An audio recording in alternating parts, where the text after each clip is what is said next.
قیامت تک کی دنیا یاد رکھے گی کہ محمد عربی صلی اللہ علیہ وسلم کا دیدار کرنے والی کلمہ پڑھنے والی عورت کا ایمان کتنا مضبوط ہوتا ہے. حضرت سمیہ ہے رضی اللہ تعالی عنہ، بوڑھی عورت ہے، تھر تھر کانپ رہی ہے، تقریباً 70 سال عمر ہے، 70 سال. مکے والوں کو شرم نہ آئی، ہم کس عورت کو تنگ کر رہے ہیں، کس مائی پر ظلم ڈھا رہے ہیں. پکڑ کے لائے، تو نبی کا کلمہ پڑھتی ہے؟ اس نے کہا پڑھتی نہیں، خون کے قطرے قطرے میں بسا رکھا ہے. میری نگاہوں میں وہ بستے ہیں، میرے دل میں وہی بستے ہیں، میرے قلب و جگر میں وہی بستے ہیں، کسی غیر کے لیے کوئی گنجائش نہیں، میرے یہاں صرف انہی کا مقام ہے. حضرت سمیہ رضی اللہ تعالیٰ عنہ کی پیروں میں رسے باندھ کر سارا مکہ اکٹھا ہو گیا. سامنے آیا ابو جہل، کہنے لگا سمیہ بعد آ جا، اپنے بڑھیپے پہ ترس کھا، میں تجھے چھوڑ دوں گا. کہنے لگی کیوں، کیا میرا قصور کیا ہے، میری خطا بتاؤ، میرا جرم بتاؤ. کہنے لگا اس سے بڑا جرم کیا ہے، تو زبان سے کہتی ہے لا الہ الا اللہ محمد الرسول اللہ صلی اللہ علیہ وسلم، یہ تھوڑا جرم نہیں. کہتی ہے اس کے سوا ہے کوئی نہیں، زمین میں، زمان میں، مکی میں، مکان میں، آسمانوں میں، زمینوں میں، دریاؤں میں، سمندروں میں، عرش عظیم پہ، ہر آدمی کے قلب و جگر میں اس کے سوا کوئی نہیں. کہتی ہو نا؟ فرمایا ہاں کہتی ہوں کہ یہ تجھے چھوڑنا پڑے گا. کہنے لگی چھڑانے والے کبھی سے مر گئے، کبھی سے مر گئے. دیکھو ایمان ہو تو ایسا ہو. میر تو کہہ لیتے ہیں نا، او جی مجبوری کے وقت میں بندہ مجبور جو ہو گیا. یہ سمیہ مجبور نہیں، کافروں کی حکومت ہے، کافروں کا شہر ہے، کافروں کی برادری ہے، سارا جہان کفر سے بھرا ہوا ہے. ایک 70 سال کی بوڑھی عورت اپنے ایمان پر مضبوطی کے ساتھ جمی کھڑی ہے، دھکا دیا جاتا ہے، اٹھ کھڑی ہوتی ہے، اپنے ایمان کا سودا نہیں کرتی. بالآخر ابو جہل کہنے لگا میں تجھے چیر کر ٹکڑے کر دوں گا یا بعد آ جا. حضرت سمیہ کہنے لگی او کمینے، چلا جا میری آنکھوں کے سامنے سے، تو مجھ سے یہ امید نہ رکھ، میری کمزوری کو نہ دیکھ، میرے بوڑھیپے کو نہ دیکھ، میری ضعیفی اور ناتوانی کو نہ دیکھ، بلکہ میرے ایمان کو دیکھ. یہ مکے کے پہاڑ اپنی جگہ سے ٹل سکتے ہیں، رب ذوالجلال کی قسم میرے ایمان میں رائی کے دانے کے برابر بھی فرق نہیں آ سکتا، نہیں لا سکتا کوئی فرق. سمیہ کے چیر کر ٹکڑے تو کر دیے، مگر حضرت سمیہ نے ایمان کا سودا نہ کیا. ہر سال یہ دن آ کر مسلمانوں کو توحید باری تعالیٰ کا سبق پڑھا جاتا ہے، ایثار و ہمدردی اور قربانی کا سبق آموز درس دے کے جاتی ہے یہ عید الاضحیٰ بقرہ عید. حضرت ہاجرہ کے یہاں سے شیطان اپنا سا منہ لے کر واپس ہوا کہ یہاں تو کوئی بات نہ بنی.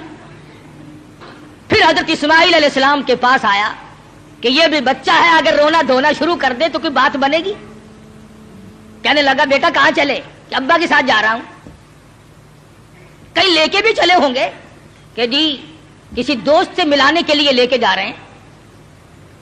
اس نے کہا ذبح کریں گے؟ اس نے کہا بدبخت آج تک کسی باپ نے اپنے بچے کو کبھی ذبح کیا؟ کہ نہیں کیا تو نہیں، پھر مجبور ہوا. یہ مجبور ہے، اللہ پاک کا حکم ہے، اللہ کا امر ہے. حضرت اسماعیل علیہ السلام نے بھی یہی جواب دیا، کمینے دفع ہو جا، تو شیطان ہے، مجھے ورغلانے آیا ہے، مجھے پھسلانے کے لیے آیا، مجھے بہکانے کے لیے آیا. کہاں میرا مقدر اللہ کا نام ہو، میرے گلے پہ چھری چلے، میں اس کے لیے بڑا راضی ہوں. میرا مقدر کہاں، پروردگار عالم میری قربانی مانگے اور مجھے ذبح کیا جائے. وہاں سے بھی اپنا سمو لے کر کے واپس ہوا. حضرت ہاجرہ نے بھی کنکریاں پھینک کے ماری، حضرت اسماعیل علیہ السلام نے بھی کنکریاں پھینک کے ماری، وہاں سے غائب ہو گیا. پھر حضرت ابراہیم علیہ السلام کے قریب آیا اور کہنے لگا ذرا عقل کرو، ہوش کرو، بوڑھیپے کی اولاد ہے، اکلوتا بیٹا ہے، کتنا خوبصورت نور نظر ہے، کتنا حسین لخت جگر ہے، اور 100 اونٹ قربان کر دو مگر بچے کے گلے پر چھری نہیں چلایا کرتے. یہ کوئی دینداری نہیں، یہ تو بہت برا عمل ہے. خواب کی بات ہے، شاید آپ کی سمجھ میں نہ آئی ہو، یوں ہی اپنی بچی کو ذا کر بیٹھو گے اور شیطان انگلی کا اشارہ کرتا ہے، دیکھو حسین کتنا ہے، خوبصورت کتنا ہے، اور کیوں نہ ہو جس کی پیشانی میں، جس کی صورت میں امام الانبیاء محبوب کبریا حضرت محمد مصطفیٰ صلی اللہ تعالی علیہ وسلم کی نور نبوت ہوگی، وہ کتنا حسین ہوگا۔ حضرت ابراہیم علیہ السلام نے بھی کنکریاں ماری، شیطان مجھے بہکانے آیا ہے، میرا تمام تر نظام خراب کرنے آیا ہے، کنکریاں پھینک کے ماری، وہاں سے بھی غائب ہو گیا۔ بڑا پریشان ہے کہ اب کروں کیا؟ اگر یہ قربانی والا سلسلہ چل پڑا تو یہ تو بڑا دیر پا رہے گا اور لوگ اپنا مقام بناتے چلے جائیں گے اللہ جل شانہ کو راضی کر کے۔ چنانچہ حضرت ابراہیم علیہ السلام جب ایک پہاڑی پہ پہنچے مینا میں تو سوچا کہ میں کروں گا تو وہی جو اللہ نے حکم دیا ہے، جو خداوند کریم کا امر ہے مجھے کرنا تو وہی ہے، مگر کم سے کم میں اپنی آل اولاد کو دیکھوں تو صحیح، ان کی کیا فراست ہے۔ ابراہیم علیہ السلام نے اپنے بیٹے کو سامنے بٹھا لیا اور قرآن کریم نے جو باپ بیٹے کی پیاری یا بنی انی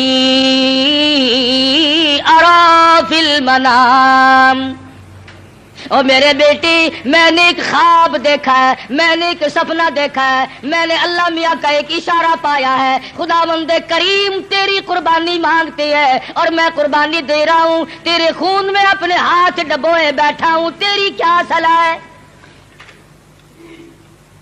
کہتا پہاڑی پر سے دیا آواز اسماعیل ادھر آؤ، یہاں آ کر خدائے پاک کا ارشاد سن جاؤ، یا بنی انی ارا فی المنام انی اذبحک فانظر ماذا تری، اور میرے بیٹے میں ایک صلاح مانگتا ہوں، ایک تجھ سے مشورہ طلب کرتا ہوں، تیری صلاح لیتا ہوں، تیری اس میں کیا رضا ہے؟ پدر بولا کہ بیٹا آج میں نے خواب دیکھا ہے، کتاب زندگی کا ایک نرالا باب دیکھا ہے، یہ دیکھا ہے کہ میں خود آپ تجھ کو ذبح کرتا ہوں، خدا کے نام سے تیرے لہو میں ہاتھ بھرتا ہوں۔ اللہ کا امر ہے، اللہ کا فیصلہ ہے، خداوند کریم نے تیری قربانی مانگی ہے، میں اللہ کے نام پر تجھے ذبح کر رہا ہوں۔ اس لیے مدنی کریم صلی اللہ علیہ وسلم کی امت کو حکم ہے کہ قربانی کا جانور اپنے ہاتھ سے ذبح کیا کرو، زیادہ ثواب ہے، یا کم سے کم پاس کھڑے ہو کر جھولی پھیلا کر قبولیت کی دعا مانگا کر، الہی میں اس قابل کہاں کہ قربانی دوں، یہ تیری کریمی ہوئی جو میں نے قربانی دی، قبول فرما۔ سب اللہ پاک کی طرف سے ہے۔ حضرت ابراہیم علیہ السلام نے اپنے بیٹے سے صلاح مانگی، مشورہ طلب فرمایا۔ بیٹا کون سا کم تھا، پیغمبر کی اولاد ہے، پیغمبر ہے، اور وہ نبی جس کی نسل میں سے سرکار مدینہ حضرت محمد الرسول اللہ صلی اللہ تعالی علیہ وسلم تشریف لا رہے ہیں۔ کس طرح سے نبوت کو نکل کیا جا رہا ہے، پالش کی جا رہی ہے، قربانی در قربانی، قربانی در قربانی لے کر ذات محمد الرسول اللہ صلی اللہ علیہ وسلم کی نبوت کو چمکایا جا رہا ہے۔ مشورہ مانگا، فوراً بول اٹھا بیٹا، قال یا ابت افعل ما تؤمر، میرے ابا جو کچھ آپ کو حکم ملا اس میں دیر نہ کرے، جو امر ملا ہے، جو فیصلہ ملا ہے، جو خداوند کریم کی طرف سے حکم ملا ہے کر گزرے آپ۔ رہی میری بات ستجدنی انشاء اللہ من الصابرین، فرمایا او میرے ابا جان مجھ سے یہ امید نہ رکھو میں بھاگ جاؤں گا۔ اگر بیان اچھا لگا ہو تو ویڈیو کو لائک کریں، شیئر کریں اور اسلامک ویڈیو MNSA کو سبسکرائب کر کے بیل آئیکن ضرور دبائیں۔ اللہ حافظ۔